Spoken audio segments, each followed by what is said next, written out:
mewakili diwakili oleh Hidung ya Pak ya, Kajat TDY, Ketua Pengadilan Tinggi atau yang mewakili Kepala Kantor Pos Regional Jateng dan DIY diwakili oleh Kepala Kantor Pos Besar Yogyakarta, Kepala Dinas Perhubungan atau yang mewakili yang terhormat juga Kepala Dinas Kominfo Daerah Istimewa Yogyakarta atau yang mewakili pimpinan wilayah BRI Daerah Istimewa Yogyakarta atau yang mewakili seluruh tamu undangan dan hadirin pada acara pagi ini yang saya cintai dan saya banggakan. Pertama-tama marilah kita panjatkan puji syukur kehadirat Allah Subhanahu wa taala, Tuhan yang Maha Kuasa, karena atas segala kebaikannya, limpahan rahmat karunia-Nya kita masih diberikan kesehatan, kekuatan di masa pandemi Covid atau global pandemic ini. Kita masih bisa bekerja, kemudian mengikuti acara launching sekaligus sosialisasi penerapan sistem elektronik traffic law enforcement dengan tetap mematuhi protokol kesehatan. Pada kesempatan yang baik ini, pagi yang cerah ini, izinkan saya juga mengucapkan selamat datang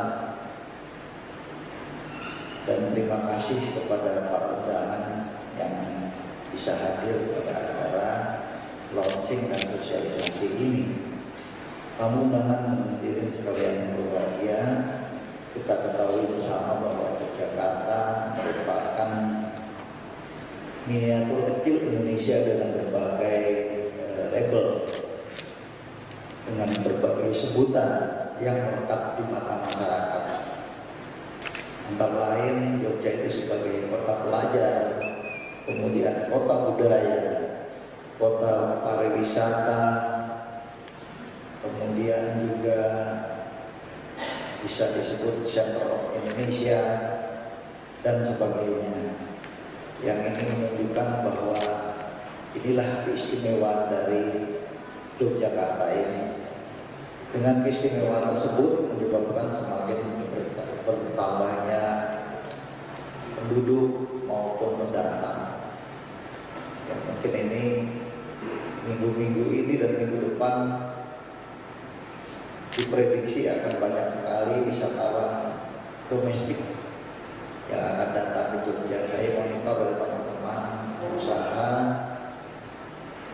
tingkat hunian hotel maupun restoran sekarang sudah maupun mall sudah mencapai 60%. Sudah dikatakan bisa setengahnya dari sebelum masa global pandemic. Mungkin nanti weekend ini atau weekend minggu depan mungkin akan lebih meningkat lagi.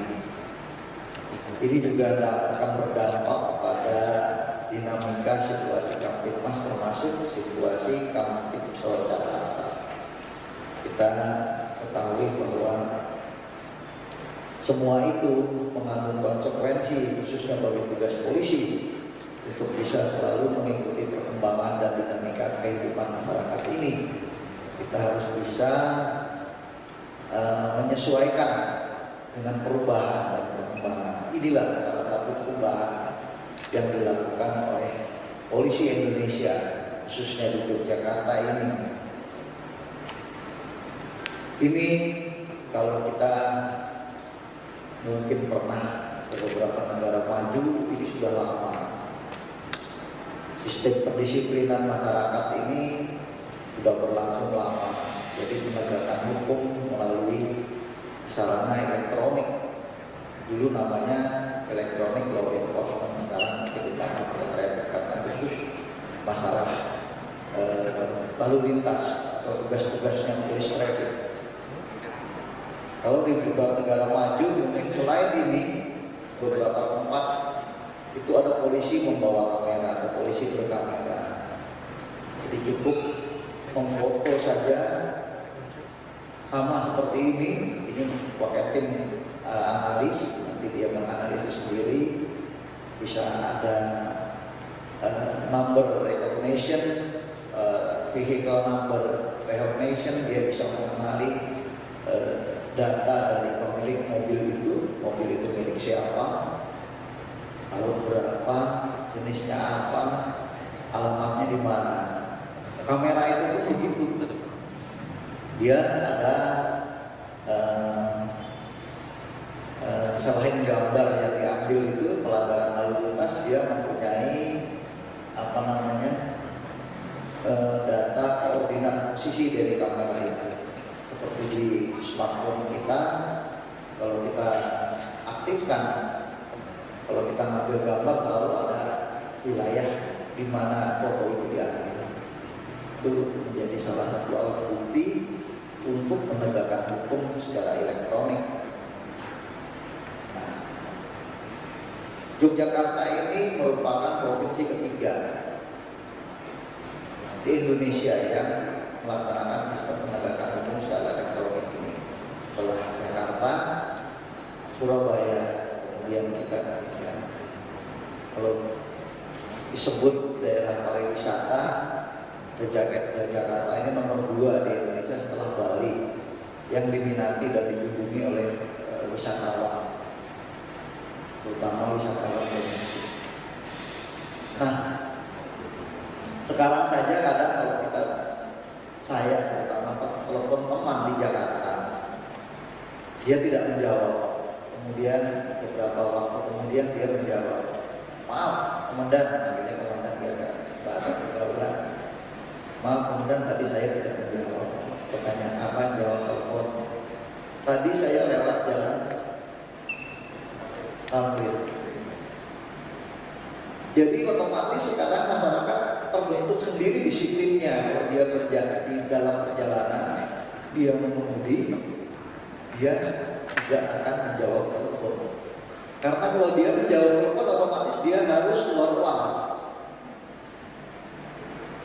Daripada uang saya keluar 750.000 rupiah, buat apa? Lebih baik saya disiplin saja. Nah, inilah salah satu alat yang mendisiplinkan masyarakat secara tidak langsung. Karena masyarakat takut kehilangan uang. Sama di luar negeri juga begitu. Dulu kita belum terbiasa atau budaya menggunakan safety belt atau suatu keselamatan. Sebab itu saya diberi kesempatan pergi ke suatu negara di Eropa. Nah, begitu duduk dijemput di airport, teman saya itu bilang, please install your safety belt. Dia bilang saya tidak mau kehilangan uang gara-gara kamu yang pakai safety belt. Jadi sama sudah backmind-nya yang ada di masyarakat Indonesia dengan masyarakat negara maju. Intinya mereka disiplin itu sebetulnya, ya kalau saya simpulkan bukan karena kesadaran, karena takut bayar denda. Ini sama di sini. Kalau ini di Yogyakarta ini betul-betul diterapkan dan ada di mana-mana, saya yakin Yogyakarta ini akan disiplin. Kalau di Jakarta ini juga ada di mana-mana, saya yakin Metro Mini itu akan tertib. Nggak seperti sekarang. Dulu pernah ketika saya pergi ke Bangkok, di ibu kota Thailand itu, saya kebetulan karena teman dari penegak hukum, lupa saya dari Kemenkumham atau dari kejaksaan yang di Jakarta, Kejaksaan Agung. Waktu itu Bangkok itu masih tertib karena baru dibangun MRT. Dia berselorong begini. Wah, tertib ya di sini ya. Kebetulan ini teman saya yang dari Kejaksaan Agung ini, maaf, orang dari Sumatera Utara, temannya Pak Dirpati. Ini gampang kalau mau bikin brengsek, katanya mau bikin kacak-kacakan. Panggil aja supir Metro Mini 100 Metro Mini di sini pasti kan. Karena di Jakarta terkenal supir Metro Mini kurang angkutan kota itu selalu melanggar aturan. Tapi kalau ini ada di mana-mana, otomatis dia takut denda. Seperti itu. Jadi ini pun tanpa negosiasi. Polisi pun nggak capek, seperti tadi anggota kan ada di di video yang kita lihat. Ketika ada orang melanggar mendatangi, kadang-kadang kalau orangnya memang dia patuh hukum, dia akan menerima. Tapi banyak juga yang masyarakat kita yang ya istilahnya apa ya bahasanya tidak mau mengakui kesalahannya lah, intinya begitu. Akhirnya itu kalau banyak sekali perdebatan di situ hingga nggak menguntungkan juga buat anggota kita, terutama anggota polisi yang di lapangan, juga mungkin anggota disub yang melawan. Saya juga dulu pernah tangan itu kita minta identitas SIM maupun surat kendaraannya, dia kan memberikan, melawan dia. Kalau dengan ini nggak ada lagi negosiasi, misalnya bayar uang denda di lapangan, ya dendanya tetap mungkin tanda petik atau bagaimana, atau nggak akan mungkin terjadi lagi.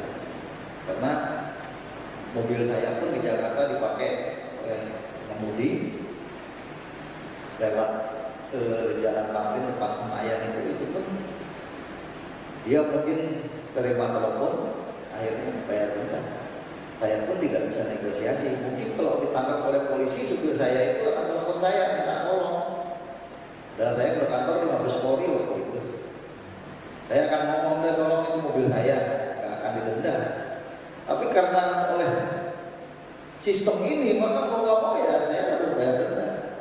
Kalau nggak salah waktu itu 750.000 rugi buat apa? Seperti itu. Itu fakta yang terjadi di lapangan. Dan ini kalau di Jakarta, di Surabaya, di Medan, di Bandung, kemudian di Yogyakarta, di Semarang pakai alat ini, ditambah lagi polisi di Pangeran, otomatis uang angkutan kota yang tertib itu yang seperti sembarangan, ATM sembarangan itu nggak ada. Yakin.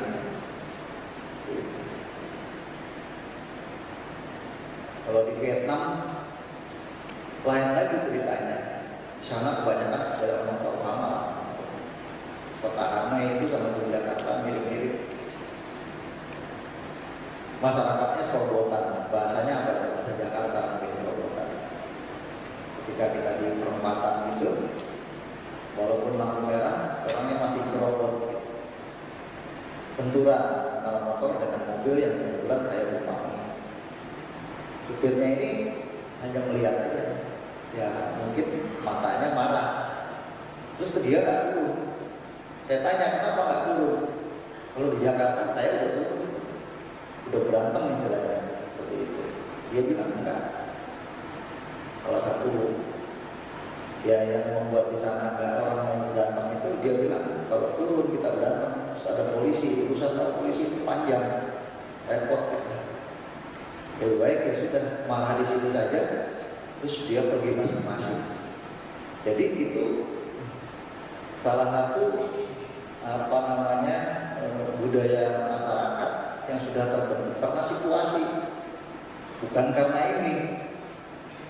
Dengan situasi yang crowded seperti itu, walaupun terjadi benturan antara kendaraan, dia tidak ribut, tidak berantem.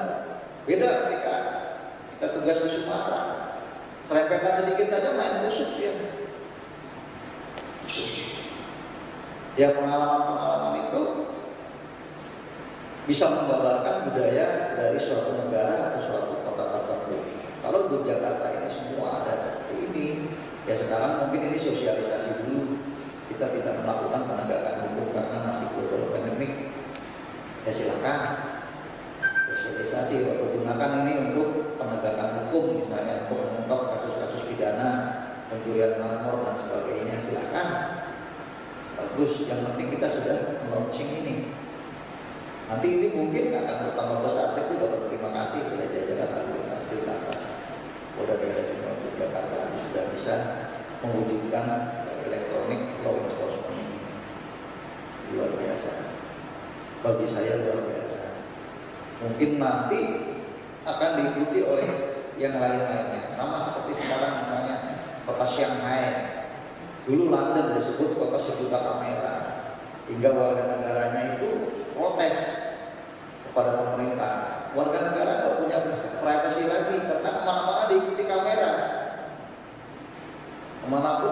kejar, dan di sana ada face recognition, di mana setiap warga negara yang sana yang terdata masuk ke situ, ataupun ada paspor yang kita masuk melalui airportnya itu, tadi ada data dipindai di situ, kemanapun dia akan berjalan. Ketika saya bekerja di logistik Mabes Polri, saya berkesempatan melihat sistem di mana mencari seseorang itu nggak sampai 15 menit ketemu posisi dia dari mana, karena banyaknya kamera itu. Seperti itu. Jadi mungkin di sana tadi ada sebutan profesional modern terpercaya bagi anggota Polri itu ya, salah satu upaya ini ada yang ditangani. Yang pertama dan kedua modern dan profesional. Ini modernisasi penegakan hukum yang ada di lingkungan Polri. Mudah-mudahan ini berkembang terus hingga masyarakat Jogja bisa menunjukkan bahwa kita masyarakat yang berbudaya. Karena wisatawan asing kalau datang ke suatu negara, pernah saya sampaikan di apel di operasi patuh kemarin, nilai strategisnya apa operasi patuh? Yaitu mendisiplinkan masyarakat.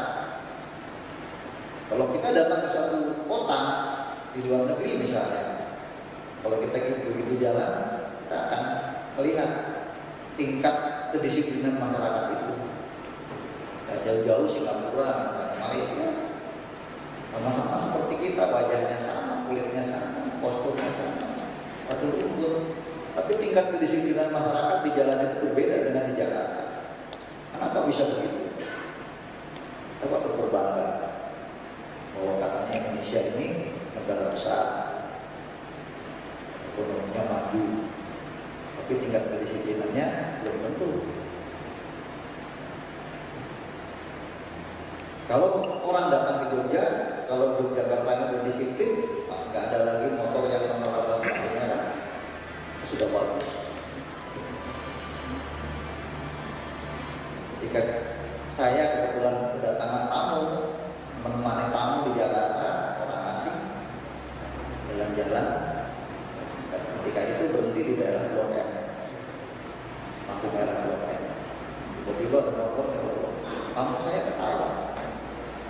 Walaupun dia tidak mengeluarkan apa isi hatinya, ketawa. Saya yakin ketawa itu mentertawakan perilaku pengemudi di jalan di Jakarta itu.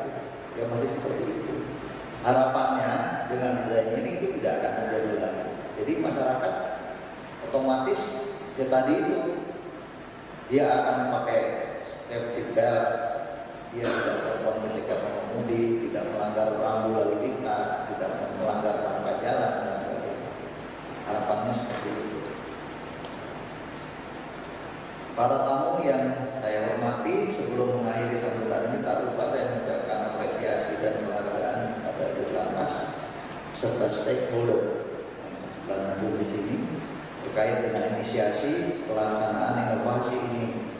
Perlu diketahui bahwa Yogyakarta merupakan, yang saya ulangi lagi, kota ketiga yang telah menerapkan sistem electronic law enforcement ini, electronic traffic law enforcement selain DKI, Jakarta, dan Jawa Timur, di mana sistem electronic traffic law enforcement di Yogyakarta ini mulai diuji-cobakan sebetulnya sejak 24 Juli 2020, meskipun penerapannya masih bersifat represif non-justisial atau penegakan hukum yang sifatnya teguran dan peringatan mengingat adanya pandemi COVID-19. Ini juga dalam beberapa laporan saya juga baca dari Direktur Krimum atau Kapolres seperti itu mengungkap kasus pencurian kendaraan motor pakai alat ini, karena setelah dicuri alat itu, mobil itu berhenti di suatu lampu traffic light, lampu merah, dan kebetulan bisa diambil gambarnya, kelihatan pelakunya, pengemudi wajahnya itu kelihatan jelas dan itu bisa terungkap. Mudah-mudahan ini juga bisa dimanfaatkan oleh jajaran Reskrim untuk mengungkap kasus-kasus pidana yang terjadi di Provinsi Daerah Istimewa Yogyakarta. Demikian yang dapat saya sampaikan. Semoga Allah Subhanahu wa Ta'ala, Tuhan yang Maha Kuasa, senantiasa memberikan petunjuk dan kekuatan kepada kita kita dalam melakukan pengabdian kepada masyarakat, bangsa dan negara. Sekian dan terima kasih. Wassalamualaikum warahmatullahi wabarakatuh. Om Sandi Sandi Sandi. Terima kasih Bapak atas sambutannya.